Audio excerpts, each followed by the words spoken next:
ಇದು ನಮ್ಮ ಡೈರೆಕ್ಟರ್ ಪುನೀತ್ ರಂಗಸ್ವಾಮಿ ಅವರು ಏಳುಮಲೆ ಸಿನಿಮಾದು ಕರ್ಕೊಂಡ್ ಬಂದ್ಬಿಟ್ಟೆ. ನಾನು ಬನ್ನಿ ಸ್ಟೇಜ್ ಮೇಲೆ ಅಂತ ಹೇಳ್ಕೊಂಡ್ ಬಂದ್ಬಿಟ್ಟೆ. ಬಟ್ ಒಂದು ಒಳ್ಳೆ ಬೆಸ್ಟ್ ಸಿನಿಮಾ ನೋಡ್ದಂಗೆ ಆಗ್ತು.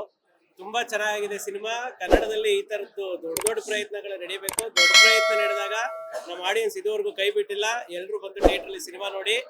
ಅಂದ್ರೆ ನಿಮ್ಗೆ ತುಂಬಾ ವೆರೈಟೀಸ್ ಆಫ್ ಎಮೋಷನ್ಸ್ ಗಳಿದೆ. ಅಂದ್ರೆ 4 ಜನರೇಷನ್ ನಡೆಯೋ ಕತೆ.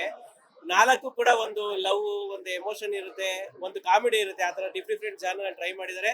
ತುಂಬಾ ಚೆನ್ನಾಗಿದೆ. ಥಿಯೇಟರ್ ಎಕ್ಸ್ಪೀರಿಯನ್ಸ್ ಮಾಡಿ. OTT ಬರುತ್ತೆ, ಅಲ್ಲಿವರೆಗೂ ಕಾಯಕ್ ಹೋಗ್ಬೇಡಿ. ಥಿಯೇಟರ್ ಅಲ್ಲಿ ಬಂದು ನೋಡಿ, ತುಂಬಾ ಇಷ್ಟ ಆಗುತ್ತೆ ಸಿನಿಮಾ. ಸೂಪರ್. ನೋಡಿ ನಮ್ ಸರ್ ಕರೆಕ್ಟ್ ಆಗಿ ಇಂಟ್ರೊಡಕ್ಷನ್ ಕೊಟ್ಟಿದ ತಕ್ಷಣ ವಿಷಯಕ್ಕೆ ಬಂದ್ರು. ಬಟ್ ನಿಜವಾಗ್ಲೂ ಇವತ್ತು ಗತವೈಭವ ನೋಡಕ್ ಬಂದಿದ್ವಿ. ಸೂಪರ್. ನಿಜವಾಗ್ಲೂ ಎಂಟೈರ್ ಟೀಮ್ ಇಂದ ಐ ಥಿಂಕ್ ಅಮೇಸಿಂಗ್ ಎಫರ್ಟ್. ಯಾಕಂದ್ರೆ ಈ ಒಂದು ಸಿನಿಮಾ ಮಾಡಿರೋ ಆ ಒಂದು ಗ್ರ್ಯಾಂಜರ್, ಆ ಸ್ಕೇಲು ಕಾಣುತ್ತೆ ಒಂದೊಂದು ಫ್ರೇಮಲ್ಲೂ. ಅಷ್ಟು ಒಳ್ಳೆ ವರ್ಕ್ ಮಾಡಿದ್ದಾರೆ. ಟೆಕ್ನಿಕಲಿ ಅಷ್ಟು ಎಫರ್ಟ್ ಹಾಕಿದ್ದಾರೆ. ಅಂಡ್ ಸುನಿ ಸರ್ ಬಗ್ಗೆ ಅಂತೂ ಹೇಳ್ಬೇಕಾಗಿಲ್ಲ. ಅವರು ಆಲ್ರೆಡಿ ಅಷ್ಟೆಲ್ಲ ಸಿನಿಮಾಗಳು ಮಾಡಿರೋ ಅವ್ರ ಫಿಲ್ಮಾಗ್ರಫಿನೇ ಹಂಗಿದೆ. So this will also be one super movie ಅವ್ರ ಫಿಲ್ಮಾಗ್ರಫಿಯಲ್ಲಿ. And of course the entire cast super ಆಗಿ ಕೆಲಸ ಮಾಡಿದ್ದಾರೆ. ದುಷ್ಯಂತ್ ಅವರಂತೂ ತುಂಬಾ ಚೆನ್ನಾಗಿ ಮಾಡಿದ್ದಾರೆ. ನಂಗೆ ತುಂಬಾ ಇಷ್ಟ ಆಯ್ತು. ಆಶಿಕಾ ಅವರು ಅಫ್ಕೋರ್ಸ್ ತುಂಬಾ ಚೆನ್ನಾಗಿ ಮಾಡಿದ್ದಾರೆ. So over all I think it's A great love story. ಒಳ್ಳೆ ಪ್ಯಾಕೇಜು, ಒಳ್ಳೆ ಫ್ಯಾಮಿಲಿ ಬಂದು ನೋಡೋ ತರ ಸಿನಿಮಾ. ಸೊ ಎಲ್ಲರೂ ಬಂದು ನೋಡಿ ಅಂತ ಕೇಳ್ಕೊಳ್ತೀನಿ. Thank you so much. Gatavaibhava ಎಲ್ರಿಗೂ ನಮಸ್ಕಾರ. ಗತವೈಭವ ಸಿನಿಮಾ ಈಗಷ್ಟೇ ನೋಡ್ಕೊಂಡ್ ಬಂದೆ. ಒಂದು ವಿಭಿನ್ನವಾದಂಥ ಸಿನಿಮಾ.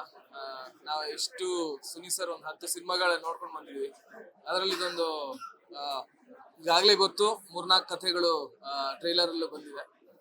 ಸೊ ಒಂದೊಂದು ಕಥೆನೂ ತುಂಬ ವಿಭಿನ್ನವಾಗಿದೆ. ಆ್ಯಂಡ್ 2 ಹೃದಯಗಳ ಪ್ರೀತಿಯನ್ನ ಹೇಳುತ್ತೆ, ಪತ್ರಗಳ ಮೂಲಕ ಹೇಳುತ್ತೆ. ಆ್ಯಂಡ್ ಪೋರ್ಚುಗೀಸ್ ಕಥೆ ಬರುತ್ತೆ. ಸುಮಾರು ಇದೆ. ಆ್ಯಂಡ್ ಐ ಲವ್ಡ್ ದುಷ್ಯಂತ್ ಅವರ ಪರ್ಫಾರ್ಮೆನ್ಸ್ ತುಂಬ ಚೆನ್ನಾಗಿದೆ. ಹೊಸಬ ಅಂತ ಅನ್ಸಲ್ಲ. ಆಶಿಕ್ ಅವರು ನಮ್ಗೆಲ್ಲರಿಗೂ ಗೊತ್ತು, ತುಂಬ ಚೆನ್ನಾಗಿ ನಟನೆ ಮಾಡಿದ್ದಾರೆ. And William David sir work ತುಂಬಾನೇ ಚೆನ್ನಾಗಿದೆ. And music Judah Sandhy. I am personally fan of Judah Sandhy sir. ಒಟ್ಟಾರೆಯಾಗಿ ಒಂದು ಉತ್ತಮವಾದ ಸಿನಿಮಾ.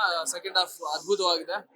ಎಲ್ಲರೂ ಬಂದು ಥಿಯೇಟ್ರಿಗೆ ಒಂದು ಸಿನಿಮಾವನ್ನು ಆಶೀರ್ವಾದ ಮಾಡಬೇಕು. ಒಂದು ಹೊಸ ತಂಡ ಕಟ್ಕೊಂಡು ಬಂದಿದ್ದಾರೆ. ಸುನಿ ಸರ್ ಎಕ್ಸ್ಪೀರಿಯನ್ಸ್ ಇದ್ರೂ ಒಂದು ಹೊಸ ತಂಡ ಕಟ್ಕೊಂಡು ಬಂದಿದ್ದಾರೆ. ಹೊಸ ಹೀರೋನ ಇಂಟ್ರೊಡ್ಯೂಸ್ ಮಾಡಿದ್ದಾರೆ. ಉತ್ತಮವಾದಂಥ ಸಿನಿಮಾ. ಎಲ್ಲರೂ ಬಂದು ಸಪೋರ್ಟ್ ಮಾಡಿ. Thank you so much. Latest ಹಾಗೂ ಇಂಟ್ರೆಸ್ಟಿಂಗ್ ಸುದ್ದಿಗಳಿಗಾಗಿ ಬಾಸ್ ಟಿವಿ ಕನ್ನಡ ಚಾನೆಲ್ನ ಸಬ್ಸ್ಕ್ರೈಬ್ ಮಾಡಿ. ಹಾಗೆಯೇ ಬೆಲ್ ಐಕಾನ್ ಪ್ರೆಸ್ ಮಾಡಿ. ಇದರ ಜೊತೆಗೆ ಫೇಸ್ಬುಕ್, ಇನ್ಸ್ಟಾಗ್ರಾಮ್, ಎಕ್ಸ್ನಲ್ಲೂ ಮಿಸ್ ಮಾಡದೆ ಫಾಲೋ ಮಾಡಿ.